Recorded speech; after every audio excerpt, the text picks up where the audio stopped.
ভিডিওটি দেখার আগে সবার কাছে ছোট্ট একটা রিকোয়েস্ট করতে চাই, প্লিজ প্লিজ প্লিজ যারা ভিডিওটি দেখবেন সবাই একটা করে সাবস্ক্রাইব করে দেবেন। আপনাদের ভালোবাসা পেলে এমন ভিডিও আরো উপহার দিব। ভিডিওগুলো বানাতে অনেক কষ্ট হয় আমি জানি, এই ভিডিওটি অনেক মানুষই দেখবেন, তাই প্লিজ একটা করে সাবস্ক্রাইব করে দেবেন। আর যারা আমাকে ভালোবাসে তারা সবাই একটা করে লাইক দিয়ে দেখিয়ে দিবেন লাভ ইউ অল। তো চলুন আজকের ভিডিওটি শুরু করা যাক। গল্প শুরু করার আগেই বলে দেওয়া হচ্ছে এটি একটি কাল্পনিক গল্প। তো চলুন শুরু করা যাক।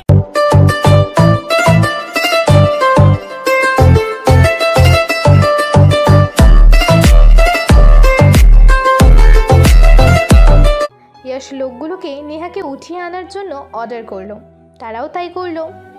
ইয়াশ কি করছো? প্লিজ আমাকে মাফ করে দাও। ইয়াশ কিছু বললো না, জাস্ট ওদের বললো যেন ওকে ফলো করে। ইয়াশ গিয়ে থামালো ওদের বাড়ির গার্ডেনটায়। সেখানে কিছু লোক খোদাই করছে, সেখানে বাড়ির সকলে উপস্থিত আছে। এই বেহায়া মেয়েটাকে ওই খোদাই করা জায়গায় ফেলে দাফন করে দাও।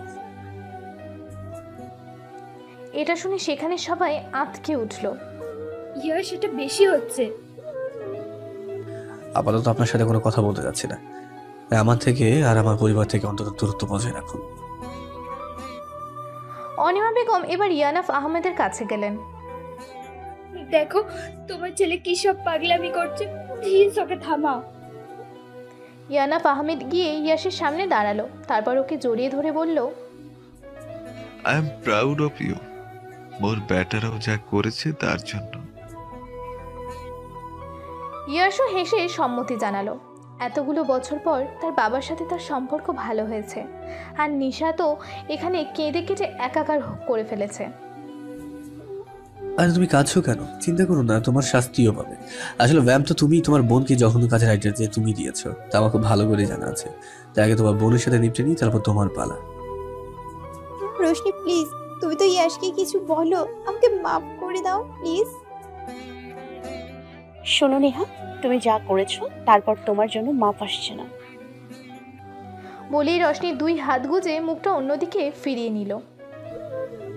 অনেক টাইম নষ্ট করে দিয়েছো, এবার এটাকে দাফন দাও। নেহা আর নিশা গিয়ে ইয়াশের পায়ে ধরলো। প্লিজ এমন করবেন না।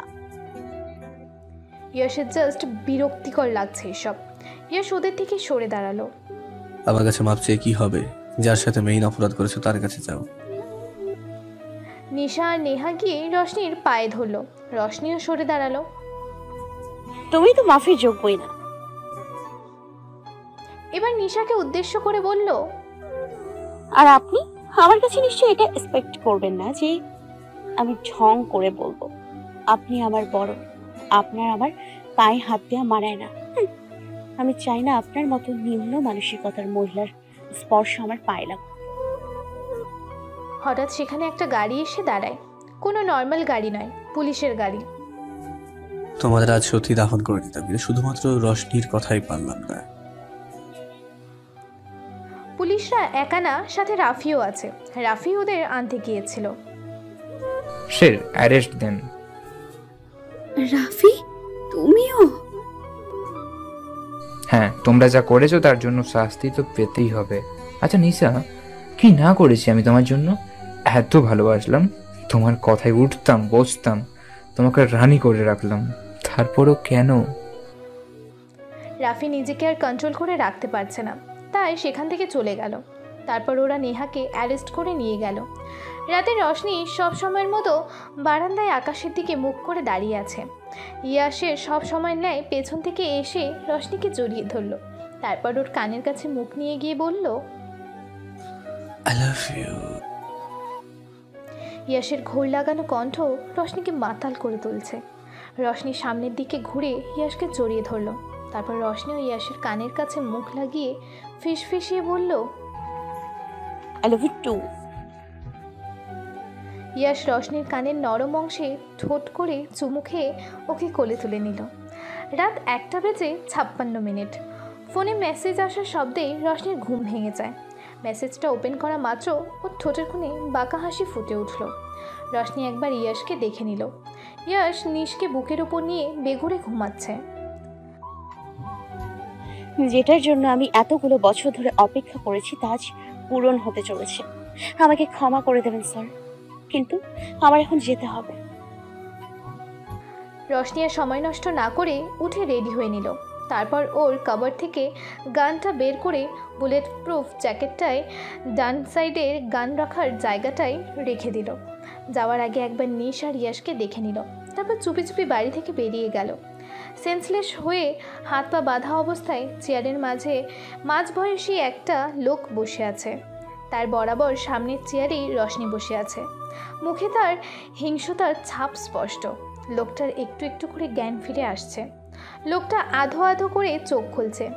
সামনেই হাতে বন্দুক নিয়ে একটা মেয়েকে বসে থাকতে দেখে আঁতকে উঠলেন তিনি। কে তুমি? যাক, ফাইনালি আঙ্কেলের জ্ঞান ফিরেছে। বয়দা ভাঙাচোরা রাস্তা। আমাকে চিনতে পেরেছেন তো, মাহু আঙ্কেল?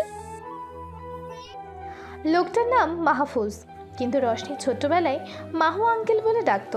মাহফুজ সাহেবের মুখের ভাবভঙ্গি দেখে রশনি বুঝতে পারল যে উনি ওকে চিনতে পারেনি, আর না পারাটাই স্বাভাবিক।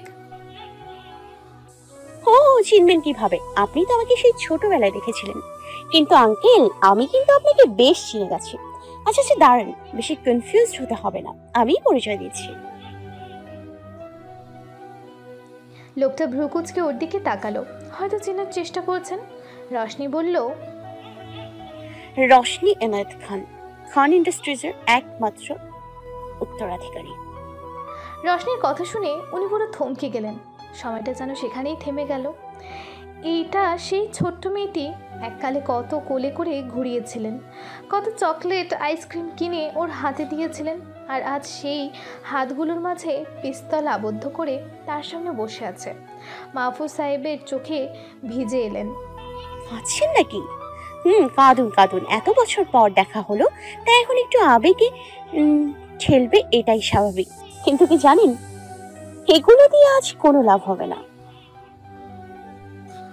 পরক্ষণে রশনির ফেস এক্সপ্রেশন চেঞ্জ হয়ে গেল, মুখটা আরও হিংস্র হয়ে উঠল। গানটা রিলোড করে মাহফুজ সাহেবের কপালে ঠেকিয়ে ধরল। বলুন, আমার ফ্যামিলিকে কেন শেষ করে দিয়েছিলেন? বিশ্বাস কর মা, আমি নিজের ইচ্ছায় কিছু করিনি।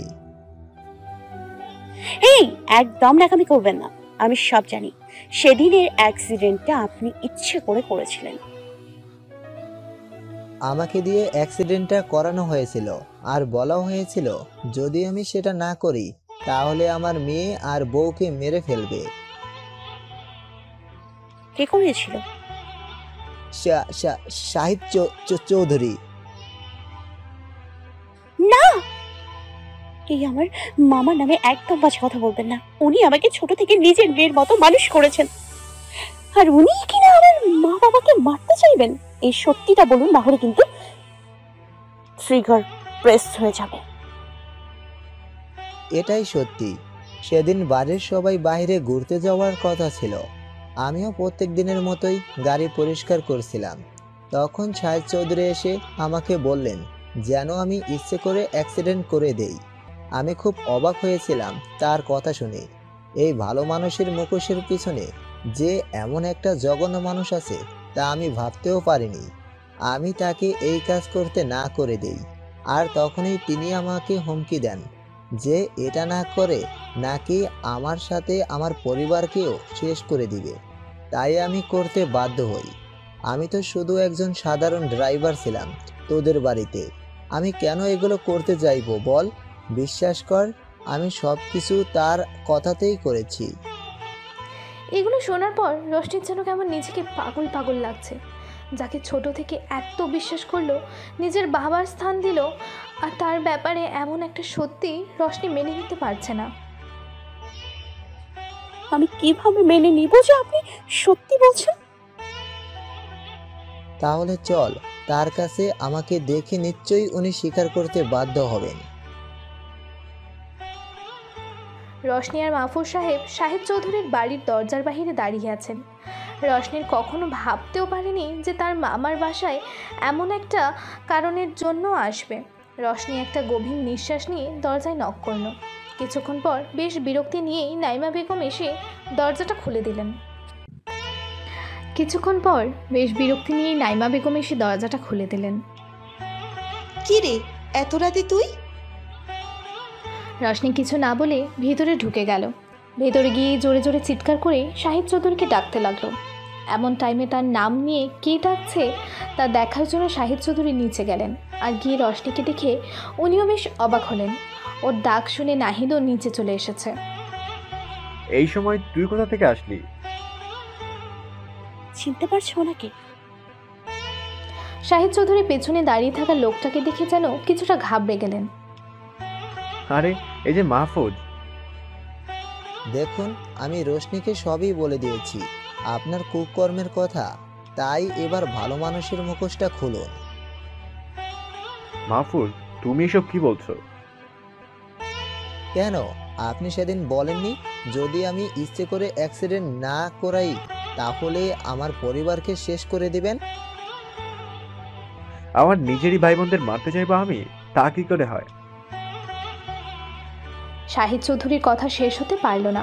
তার আগেই পেছন থেকে মাহফুজ সাহেবের চিৎকার শুনতে পায় রশনি। রশনি পেছনে ঘুরে দেখে মাহফুজ সাহেব রক্তাক্ত অবস্থায় নিচে পড়ে আছেন, আর সামনে নাহিদ হাতে চাকু নিয়ে দাঁড়িয়ে আছে। রশনি অবাক হয়ে ওর দিকে তাকিয়ে আছে। নাহিদ, তুমি এটা কি করলে? পথের কাঁটাকে পথ থেকে সরিয়ে দিলাম। হেসেছিল আমাদের বিরুদ্ধে ওকালাতি করতে। মামা? শাহিদ চৌধুরী তালি দিয়ে হাসতে শুরু করেন। তারপর নাহিদের পাশের সোফাটাতে পায়ের উপর পা তুলে বসে। আহারে চারি, সারা জীবন মামার ভক্তি করে গেল, আবার সেই মামাই যে তার মা বাবা মিঠি মিঠু আর স্পেশালি তার ভালোবাসার মানুষকে মেরে ফেললো। বলেই একটা অট্ট হাসি দিল। মামা, তুমি কি বলছো এসব? একদম ঠিকই বলছি, তোর মা বাবা আর ওদের আমি মেরেছিলাম, আর সেদিন রাতে তোর নানা ভাই আর নানুকেও আমি মেরেছিলাম। রশনি আর সহ্য করতে পারল না, মাটিতে হাঁটু গেড়ে বসে মুখে 2 হাত গুছে কেঁদে দিল। কেন করলে তুমি এমনটা, কেন? চল তোকে আজ সবটা বলি। আমরা 2 ভাই আর 1 বোন ছিলাম। তারা দুজনই পড়ালেখায় রূপে গুণে সবকিছুতে 100তে 100 ছিল, কিন্তু আমি কোনো কিছুতেই ভালো ছিলাম না। তাই আমার বাবা আমাকে সবসময় অবহেলা করতেন, তাদেরকে খাইয়ে দিতেন, কিন্তু যখন আমার পালা আসতো তখন বিভিন্ন কাজের বাহানা দিয়ে চলে যেতেন। রাতে দুজনকে 2 বাহুতে নিয়ে গল্প শুনে ঘুম পাড়াতেন, আর আমি তাদের এক সাইডে শুয়ে শুধু বাবার মুখ প্রান্তে তাকিয়ে থাকতাম। নিজের বাবা হয়েও আমার সাথে সৎ বাবার মতো আচরণ করতেন। মা আমাকে ভালোবাসতেন, কিন্তু বাবার বয়ে কিছু বলতেও পারতেন না। তারপর যখন বড় হলাম তখন বাবারও বয়স হলো, তখন তিনি তার সম্পত্তি তার ছেলে মেয়েদের নামে লিখে দিয়ে চিন্তামতো হতে চান, কিন্তু সেখানেও আমার সাথে দুচোখ করা হয়। তাদের নামে সব সম্পত্তি লিখে দেওয়া হয়, আর আমি শুধু পাই আমার মার গ্রামের কিছু জমি। সেদিন আর চুপ করে থাকতে পারিনি, মনে মনে সিদ্ধান্ত নিয়েছিলাম এই অবহেলার বদলা আমি নিব। তাই একদিন সবাইকে বললাম আমরা ঘুরতে যাব। সবাইও বেশ খুশি হয়ে রাজি হয়ে গেল, কিন্তু যাওয়ার আগ মুহূর্তে আমার কিছু বিদেশি ক্লায়েন্ট আসবে বলে আমার যাওয়া ক্যান্সেল করলাম। ওরা আমাকে ছেড়ে যেতে রাজি হচ্ছিল না, কিন্তু অনেক কষ্টে রাজি করলাম।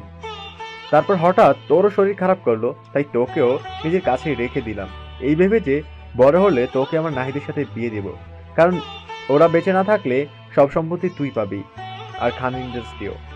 আর নাহিদের সাথে বিয়ে হলে সেগুলো নাহিদ পাবে। সবকিছু আমার প্ল্যান মোতাবেক হলো। অ্যাক্সিডেন্টে সবাই মারা গেলেন, আর সেদিন রাতে ওরা চলে যাওয়ার পর বাবাকেও আমি মেরে গুম করে দিয়েছিলাম। মা এগুলো দেখে পুলিশের কাছে যেতে চেয়েছিল, কিন্তু তার আগে আমি মাকেও মেরে গুম করে দিই। কিন্তু পরে জানা যায় যে এই অ্যাক্সিডেন্ট থেকে 2টা লাশ গায়েব, যেগুলো ছিল ভাইয়া আর নীলের। তার মানে আমার নীল মরেনি? রশনির কথায় নিজের চোয়াল শক্ত করে নেয় শাহিদ চৌধুরী। হ্যাঁ, বেঁচে যায়, আর সেটাই ছিল আমার ভাগ্যের সব থেকে বড় ভুল। রশনি জিজ্ঞাসু দৃষ্টিতে তার দিকে তাকায়। শাহিদ আবার বলা শুরু করলো,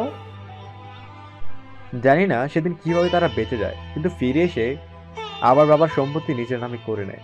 আমি বাধা দেওয়াতে আমার সাথেও সম্পর্ক ছিন্ন করে ফেলেন। আমার শেষ আশা ছিলি তুই যখন বড় হোস তোকে নাহিদের সাথে বিয়ে দিতে চাইছিলাম, কিন্তু তাও পারলাম না, শুধু এই নীলের কারণে। কত বড় সাহস! তোরা নাহিদের বিয়ের দিন এসে তোকে তুলে নিয়ে যায় আর বিয়ে করে ফেলে। তার কথা রশনি বুঝছে না। ওকে বিয়ে করে নেয় মানে? মানে আমার বিয়ে তো? না, তোর বিয়ে নীলের সাথেই হয়েছে, যাকে তুই ইয়াশ নামে চিনিস। তুমি পাগল হয়ে গিয়েছো? কি বলছো এসব? আমার সাথে ওর প্রথম দেখা ওর অফিসে হয়েছিল। আচ্ছা, তুই বল, না হলে আমাদের হেড নেম সেম হতো কেন? রশনি এবার সবকিছু মিলিয়ে দেখছে। রশনি এবার বুঝতে পারছে কেন ইয়াশ ওই দিন ওর নাম মুখে আনায় ক্ষেপে গিয়েছিল। সেদিন এয়ারপোর্টে হৃদকে ইয়াশের পুরো নাম উচ্চারণ করতে না দেওয়া। আর আরেকটা কথাও রশনি ভাবতো যে ওদের বাড়ির সবাই নামে আহমেদের সাথে চৌধুরীও লাগাতো, কিন্তু ইয়াশ লাগাতো না। রশনি অবাক হয়ে শাহিদের দিকে তাকালেন। মানে উনি আমার? ও তোকে কখনো নিজের পুরো নাম বলেছে? না। কারণ তাহলে যে তুই জেনে যাবি যে ওটাই তোর নীল, মানে নীলাদ্রি আহমেদ চৌধুরী ইয়াশ। তুই সবটা জানতে? অবশ্যই হ্যাঁ। তাহলে বলনি কেন? ভেবেছিলাম ও যেহেতু তোকে তুলে নিয়ে গেছে আর তুই ওর পরিচয় জানিস না, তাহলে নিশ্চয়ই তুই ওর কাছ থেকে চলে আসবি আর আমি ওকে মেরে ফেলবো। কিন্তু না, তুই তো দিন দিন ওর প্রতি দুর্বল হয়ে পড়লি, তাই ডিসিশন নেই নীলের সাথে তোকে আর তোর বাচ্চাকে মেরে ফেলবো। কিন্তু এখন তো তুই আমার কাজটা আরো সহজ করে দিলি, নিজের বলে দিতে চলে আসবি। তাই এখন আগে তোকে মারবো, তারপর তোর নীল আর বাচ্চাকে। রেডি হয়ে যা তোর মা বাবার কাছে যাওয়ার জন্য। মামা, তুমি আমার সাথে এমনটা কিভাবে করতে পারো? আমাকে তো তুমি নিজের মেয়ের মতো আগলে বড় করেছো। প্লিজ আমার সাথে এমনটা করো না। আমি বাঁচতে চাই, আমার নীল আর সন্তানকে নিয়ে বাঁচতে চাই। বলেই ঢুকরে কেঁদে দিল। কিন্তু আজ রশনির কোনো কথাই শাহিদ চৌধুরীর কান পর্যন্ত পৌঁছাচ্ছে না। তিনি উঠে এগিয়ে গেলেন রশনিকে মারার জন্য। তখনই নাইমা বেগম এসে ওনার সামনে দাঁড়ালেন। তুমি আর এক পাও এগোবে না। নাইম, তুমি সামনে থেকে সরে যাও, না হলে তোমাকে মারতে আমার হাত কাঁপবে না। এতদিন অনেক সহ্য করেছি, অনেক চুপ করে থেকেছি, কিন্তু আর না, আজ আমি কিছুতেই তোমাকে ওর কোনো ক্ষতি করতে দিব না। বেশ, তাহলে আগে তোমাকে শেষ করি। বলেই পেছন থেকে গান বের করে নাইমা বেগমের সামনে ধরল। রশনির তখন খেয়াল হলো যে ওর কাছেও পিস্তল আছে। রশনি তা বের করে শাহিদ চৌধুরীর সামনে তাক করলো। পেছনে সরে দাঁড়া বলছি, না হলে কিন্তু আমি শুট করে দিব। সোনামণি, বেশি বাড়াবাড়ি করো না, ওটা হাত থেকে ফেলে দাও তো। পেছনে সরুন, একদম এগোবেন না। রশনি তার দিকে পিস্তল তাক করে রেখেই কাউকে কল করার জন্য মোবাইলটা বের করলো। তার আগে পেছন থেকে নাহিদ এসে ওর দুটো হাত পেছনে মুড়ে পিস্তল আর মোবাইলটা নিয়ে নিল। আচমকা এমন আক্রমণের জন্য রশনি প্রস্তুত ছিল না, তাই নিজেকে প্রোটেক্ট করতে পারেনি। শাহিদ চৌধুরী নিজের হাতের থেকে গানটা ফেলে দিল। আজ ওকে নিজের হাতে মারবো। বন্দুক টন্দুক দিয়ে মেরে অতটা মজা নেই যতটা মজা নিজের হাতে মারতে আছে। বলেই রশনির গলার দিকে নিজের দুই হাত বাড়িয়ে দিল। আর তখনই খুব জোরে একটা শব্দ হয়। সবাই ওইখানে তাকায়। রশনির ঠোঁটের কোণে আপনি ইচ্ছে এক চিলতে হাসি ফুটে ওঠে আর বলল, তা তো হচ্ছে না যাচ্ছ।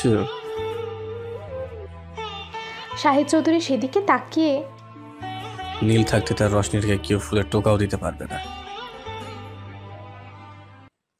নীল নামটা শুনে রশনি শুনে শিরায় উপশিরায় যেন এক অন্যরকম প্রশান্তি বয়ে যাচ্ছে। নীল? ইয়াশোর দিকে তাকিয়ে একটা মিষ্টি হাসি দিল। নাহিদ সেই সুযোগে রশনির মাথায় বন্দুক ঠেকাতে যায়, কিন্তু তার আগেই পেছন থেকে কেউ এসে ওকে ধরে ফেলে। কে তা দেখার জন্য পেছনে মুড়ে দেখে একজন পুলিশ অফিসার। নাহিদ এবার সামনে তাকিয়ে দেখে সামনে আরও কয়েকজন পুলিশ অফিসার আছে। এদিক সেদিক কাকে দেখছো? আমি এনেছি তাদের। শাহিদ চৌধুরীর সামনে তাকিয়ে দেখেন এটা আর কেউ না, তার নিজের আপন ভাই ইয়ানাফ, যে পুলিশ নিয়ে এসেছে। কেন করলি আমাদের সাথে এমন? তোমরা কখনো বুঝবে না আমাকে। আমার কষ্টটা শুধু আমিই বুঝি। তোমরা সব সময় বাবার ভালোবাসা পেয়েছো, আমি পাইনি। তোমরা সবকিছুর ভাগ পেয়েছো, আমি পাইনি। তোমরা মুখে সোনার চামচ নিয়ে জন্মেছ, অবশ্য আমিও জন্মেছিলাম, কিন্তু আমারটা তোমাদের বাবা কেড়ে নিয়েছিলেন। তুই শুধু একবার আমাকে বলে দেখতি, নিজের কলিজাটাও তোর নামে করে দিতাম। কিন্তু আমার সম্পত্তিগুলো পাওয়ার পর তুই সেগুলো খারাপ কাজে ইউজ করছিলি, তাই সেগুলো আমি ফিরিয়ে নিয়েছিলাম। কিন্তু তুই সামান্য সম্পত্তির জন্য আমাদের ভাই বোনের সম্পর্কটাকে ধ্বংস করে দিলি। শাহিদ অন্যদিকে মুখ ফুরিয়ে নিলেন। তার কোনো কথাই যে এখন শাহিদের মাথায় ঢুকবে না সেটা ইয়ানাফ খুব ভালো করেই বুঝতে পারলেন। তারপর পুলিশ এসে ওদেরকে নিয়ে গেলেন। ইয়াশ গিয়ে নাইমা বেগমকে জড়িয়ে ধরলেন। থ্যাঙ্কস ছোট আম্মু, তুমি না থাকলে আজ কি হতো? মামি কি করেছে? উনি তো আমাদের কল করে সবটা জানিয়েছিলেন। থ্যাঙ্কস মামি, আমি সব সময় তোমাকে ভুল বুঝেছি, কিন্তু আজ তুমি আমাকে বাঁচালে। উনি প্রত্যুত্তরে রশনির মাথায় হাত বুলিয়ে দিলেন। রশনি এবার গিয়ে ইয়াশের সামনে দাঁড়ালো। আপনি অনেক খারাপ। আমাকে জানাননি কেন যে আপনি আমার নীল? আপনি জানেন আমি কতটা কষ্ট পেয়েছি। বলেই ইয়াশকে মারতে শুরু করলো। এই যে ওর জন্যই জানাইনি, আবার মারা শুরু করে দিয়েছে। এই তোরা থাম তো। আর রোশনি, তুই আমার ছেলেটাকে একদম মারবি না। মা কি সুন্দর মুহূর্তের মধ্যে দল বদল করে নিল। বললেই তো হয় যে হিংসে হচ্ছে। আচ্ছা এসব ছাড়ো, কিন্তু তুমি বাঁচলে কি করে? আমি বলছি সেদিন। ইয়াশের ব্যাপারে বাদ দেন, আমি আপনা করে বোঝায় বলছি। সেদিন রাতে যখন তারা বেড়াতে গিয়েছিল তখন অ্যাক্সিডেন্টে নীলাশা মানে ইয়াশের মা, রেহানা, রাশিদ, রশনির মা বাবা সবাই মারা যান ঠিকই, কিন্তু নীল মানে ইয়াশ আর ইয়ানাফ বেঁচে ছিলেন। সেই গাড়ির পাশ দিয়েই একটা লোক যাচ্ছিল, আর সে ছিলেন নীলাশার ভাই। উনি এদের এই অবস্থায় দেখে অনেকটা ভেঙে পড়েন, কিন্তু নিজেকে শক্ত রাখার চেষ্টা করেন। উনি লক্ষ্য করে দেখেন যে সবার মাঝে ইয়াশ বেঁচে আছে। ও বসে বসে কান্না করছিল। উনি তাড়াতাড়ি ইয়াশকে সেখান থেকে বের করে, কিন্তু উনি বুঝতে পারেন না যে ইয়ানাফও বেঁচে আছে, কারণ তিনি তখন সেন্সলেস ছিলেন। তাই তিনি তাড়াতাড়ি ইয়াশকে নিয়ে নিজেদের বাসায় যান, মানে ইয়াশের নানু বাড়ি। ইয়াশের মামা যখন ইয়াশকে নিয়ে বাড়ি ফিরে যান তখনই ইয়ানাফের জ্ঞান ফেরে, আর উনি উঠে কোনো রকম হাঁটা শুরু করেন, কিন্তু মাথায় প্রচণ্ড চোট লাগার কারণে বেশি শক্তিও পাচ্ছিলেন না। হাঁটতে হাঁটতে হঠাৎ রাস্তার মাঝে পড়ে যেতে নেন। তখনই একটা লোক তাকে ধরে ফেলেন, আর তিনিই ছিলেন অনিমা বেগমের বাবা। তিনি ইয়ানাফকে কয়েকদিন নিজের বাড়িতে রেখে চিকিৎসা করেন, আর এখানে ইয়াশের মামা শাহিদকে কল করে সবটা বলেন। ইয়াশের মামা পুলিশকে বলতে চেয়েছিল, কিন্তু শাহিদ তা চায়নি। আর ইয়াশের মামাও খুব সহজ সরল বোকা প্রকৃতির ছিলেন, তাই তিনিও বেশি মাথা খাটাননি। শাহিদ চেক করে দেখেন ইয়াশ আর ইয়ানাফের লাশ গায়েব। তা নিয়ে কয়েকদিন ভাবলেও পরে আর মাথা ঘামাননি। ওদের মৃত্যুতে সব সম্পত্তি শাহিদের নামে চলে আসে। এদিকে ইয়ানাফও সুস্থ হয়ে উঠেছিলেন, কিন্তু ইয়ানাফ যখন নিজের বাড়িতে ফেরেন তখন শাহিদের সব কুকর্মের কথা জানতে পারেন। তার সব সম্পত্তি তিনি খারাপ কাজে ব্যবহার করেছিলেন, তাই উনি ওর কাজ ঠেকানোর জন্য নিজের সব কিছু ফিরে পেতে চান, কিন্তু শাহিদ তা দিতে নারাজ। আর ইয়ানাফেরও তখন অত ক্ষমতা ছিল না যে শাহিদের বিরুদ্ধে লড়বে। তারপর অনিমার বাবা তাকে ওয়াদা করান যে উনি ইয়ানাফকে সব কিছু দিয়ে সাহায্য করবেন শাহিদের বিরুদ্ধে লড়তে। তিনি সেই ক্ষমতা ইয়ানাফকে তৈরি করে দেবেন, কিন্তু তার জন্য তাকে অনিমাকে বিয়ে করতে হবে। ইয়ানাফ প্রথমে রাজি না হলেও পরে সব কিছু চিন্তা করে নিজের মনকে মানিয়ে নেন। কয়েক বছর পর তিনি আবার যান শাহিদের কাছে, আর নিজের সবটা কেড়ে হলেও নিয়ে আসেন। এদিকে ইয়াশও বড় হচ্ছিল। সুদর্শন, মেধাবী, ভালো আচরণ, মানে সব দিক দিয়ে ভালো ছিল ও। একজন বিলিয়নারের ছেলে হয়েও সাধারণ জীবনযাপন করত, আর যখনই সময় পেত শুধু রশনিকেই খুঁজত। একদিন ইয়ানাফ খবর পান যে তার ছেলে বেঁচে আছেন, আর তিনি গিয়ে ইয়াশকে নিয়ে আসেন, কিন্তু ইয়াশ যেতে রাজি হচ্ছিল না। তখন ইয়ানাফ অনিমা বেগমের বাবার মতো সেম কাজ করেন। ইয়াশকে একটা অফার দেন, যার জন্য ইয়াশ রাজি হয়ে যায়। আর সেটা হলো রশনিকে ওর কাছে এনে দেওয়া। ইয়ানাফ জানতেন যে রশনির কথা বললে ইয়াশ অবশ্যই রাজি হবেন তার কাছে আসতে। এটা সুযোগের ব্যবহার নয়, ছেলেকে নিজের কাছে যে কোনো মূল্যে রাখার পাগলামো ছিল। আর ইয়াশও জানতো যে ওর কোনো ক্ষমতা নেই শাহিদ আর নাহিদের কাছ থেকে রশনিকে নিয়ে আসার, তাই তার বাবার দরকার আছে, তাই ও ইয়ানাফের কাছে চলে যায়। কিন্তু নতুন মাকে দেখে ইয়াশ কিছুটা স্তব্ধ খেয়ে যায়, কারণ ওর বাবা যেমনই হোক ওর মাকে খুব ভালোবাসতো। ইয়ানাফ ওকে সবটা বলার পরও ইয়াশ তাকে বুঝেনি, উল্টো ভুলই বুঝে গেছে। আর নতুন মা আর ভাই তাকে খুব ভালোবাসতো। ইয়াশও তাদের ভালোবাসতে শুরু করে, কিন্তু তার বাবার সাথে সম্পর্কটা আর ঠিক হয়নি। এদিকে রশনির সাথে তার মামি বাজে ব্যবহার করত, কিন্তু শাহিদ আর নাহিদের থেকে প্রোটেক্টও করতো। বাজে ব্যবহার করতো কারণ যদি তারা জেনে যায় যে নাইমা ওকে স্নেহ করে তাহলে ওকে পথ থেকে সরিয়ে দিত। রশনির ওপর ইয়াশ সব সময় নজর রাখত, শুধু ঠিক সময়ের অপেক্ষা করত। আর ইয়াশের প্ল্যানেই রশনি ওর অফিসে চাকরি নেয়। অবশ্য ও তখন বিদেশে ছিল, কিন্তু ও আসার এক সপ্তাহের মাঝে ওকে ইয়াশের প্রাইভেট সেক্রেটারি বানিয়ে দেওয়া হয়। তারপর আসে সেদিন সেহরের পার্টির কথা। সেটা ইয়াশের আগে থেকে প্ল্যান করা ছিল, মানে ও নিজের ইচ্ছাতেই জেলে যায়। আর নাই ও রশনিকে ধর্ষণ করার কোনো ইচ্ছে ছিল। আর ও জেলে গিয়েছিল কারণ ততদিনে তার মামা জেনে গিয়েছিল যে এটা ইয়াশ। আর শাহিদ যে ওকেও সরিয়ে দিতে চাইবে এটা ইয়াশের কাছে পরিষ্কার ছিল, তাই উনি কিছু করার আগে ও নিজে জেলে চলে যায়, যেন শাহিদ নিজে থেকে আর কিছু না করতে পারে। তাই হলো। সাজিদ হাফ ছেড়ে রশনি আর নাহিদের বিয়ে দেওয়ার সিদ্ধান্ত নেয়। আর ওই দিন শাহিদের কাজে পড়ে যাওয়াটা ইয়াশের একটা চাল ছিল। ইয়াশ জেলে আছে তাই কিছু করতে পারবে না ভেবে উনি কাজের জন্য দেশের বাইরে চলে যান। আর তখনই ইয়াশ রশনিকে তুলে নিয়ে যায়। কথাগুলো শোনার পর রশনি বলল, তাহলে আমাকে জানাওনি কেন যে তুমিই নীল? সেটারও কারণ আছে। তোমাকে যদি জানতাম যে আমি নীল তাহলে তুমি আমার কাছে চলে আসতে চাইতে, আর সেই কারণে শাহিদ চৌধুরী তোমার কোনো ক্ষতি করতে পারতো। ওরে মা, পুরাই মাস্টার মাইন্ড। এত বুদ্ধি নিয়ে ঘুরাস কেমনে ভাই? হয়েছে, এবার বাসায় চলো। মামি, তুমিও আমাদের সাথে চলো না? হ্যাঁ ছোট আম্মু, চলো। না রে, আমি আজ অনেক দিন পর মুক্তি পেয়েছি। এবার একটু এই পুরো আকাশটাই ডানা মেলে নিচের মতো করে উঠতে চাই। তুমি তাহলে কোথায় যাবে? নিজের মায়ের কাছে ফিরে যাব। আমার মাও একা থাকেন, তাকে নিয়ে এবার পুরো বিশ্বটা ঘুরে দেখব। রশনি তাকে আরেকবার জড়িয়ে ধরলেন। ভালো থেকো মামি, নিজের খেয়াল রেখো। আর হ্যাঁ, আমাদের সাথে কিন্তু অবশ্যই যোগাযোগ রাখবে। সে আবার বলতে, তোরা ছাড়া আমার আর কে আছে বল? তাহলে এবার আসি। তারপর ইয়ানাফ আহমেদ, রশনি আর ইয়াশ, না নীল, ওরা তিনজন বেরিয়ে পড়ল। ভোরের দিকে ইয়াশের ঘুমটা কিছুটা হালকা হয়ে আসে। ইয়াশ চোখ বন্ধ রেখেই বিছানার অন্য সাইডে হাতড়ে বুঝতে পারল যে রশনি সেখানে নেই। ইয়াশ আর মোড়া ভেঙে ভালো করে পর্যবেক্ষণ করে দেখল রশনি রুমের কোথাও নেই। তারপর ইয়াশের চোখ যায় বারান্দায়। সেখান থেকে এক টুকরো কাপড়, মানে ওড়নার মতো কিছু হাওয়াতে ভাসছে। ইয়াশ বুঝতে পারল রশনি বারান্দায় আছে। ইয়াশ উঠে সেখানে গেল।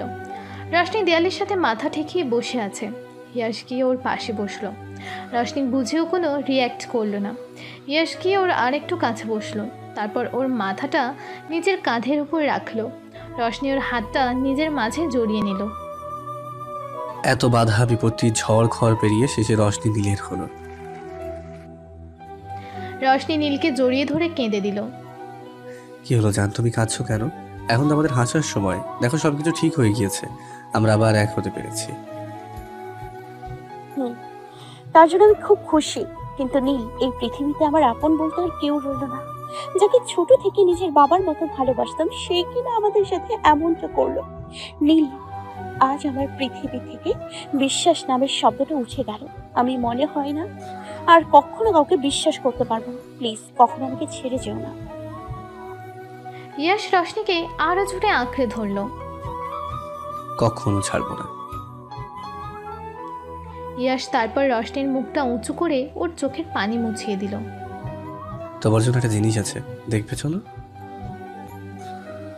ইয়াশ রশনিকে রুমে নিয়ে গিয়ে বিছানায় বসিয়ে দিল। তারপর আলমারি থেকে একটা বক্স বের করে রশনির সামনে রাখলো। রশনি বক্সটা দেখা মাত্রই চিনে গেল। এটা আপনার মানে তোমার না মানে আপনার তোমার ধুর ভাল লাগে না। রশনির কাণ্ডে ইয়াশ হেসে দিল। আমাকে তুমি করে বলতে পারো, কারণ এটা এখন থেকে তোমার বাচ্চা জামাই মানে নীল। ইয়াশ আজ থেকে তোমার জন্য মৃত। একদমই না, আমি কিন্তু এখন এই ইয়াশ মানে আমার বরটাকে বড্ড ভালোবেসে ফেলেছি।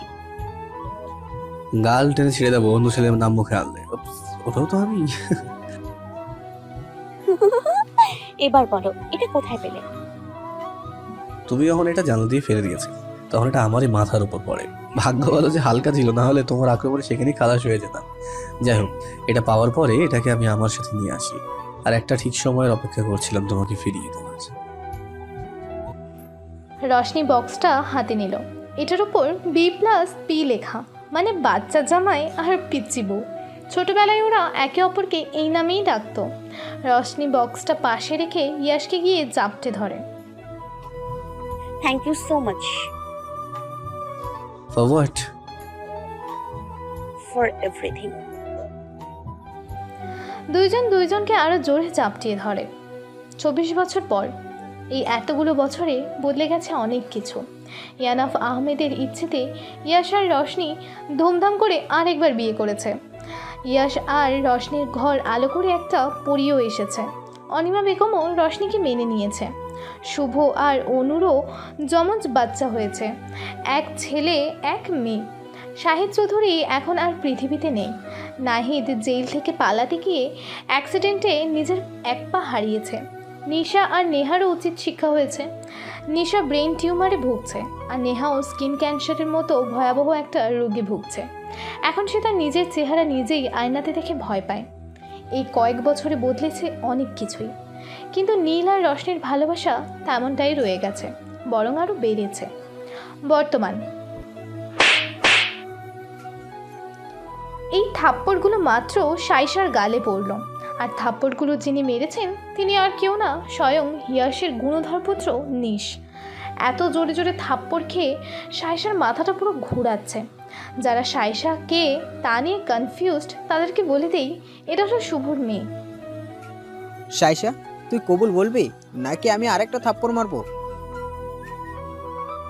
সাইসা এতক্ষণে প্রায় কেঁদেই দিয়েছে, আর এদিকে এসব দেখে কাজী সাহেব থরথর করে কাঁপছে। আমি তোকে বিয়ে করব না। উফ, আবার মে শুরু। এই একদম চুপ, একদম কাঁদবি না। দেখ সুইটহার্ট, তোকে খুব সুন্দর করে বুঝিয়ে বলছি, কবুল বলে দে। এছাড়া তোর কাছে আর কোনো দ্বিতীয় পথ নেই। প্লিজ ভাইয়া, আমাকে যেতে দে, আমি তোকে বিয়ে করব না। বলবি না তো? ঠিক আছে। বলেই তার প্যান্টের পকেট থেকে ছুরি বের করে কাজী সাহেবের গলায় ধরল। আজ যদি তুই কবুল না বলিস তাহলে এর গর্দান যাবে। এ মা, বাবারা তোমাদের জগধ মাঝে আমাকে টানছো কেন?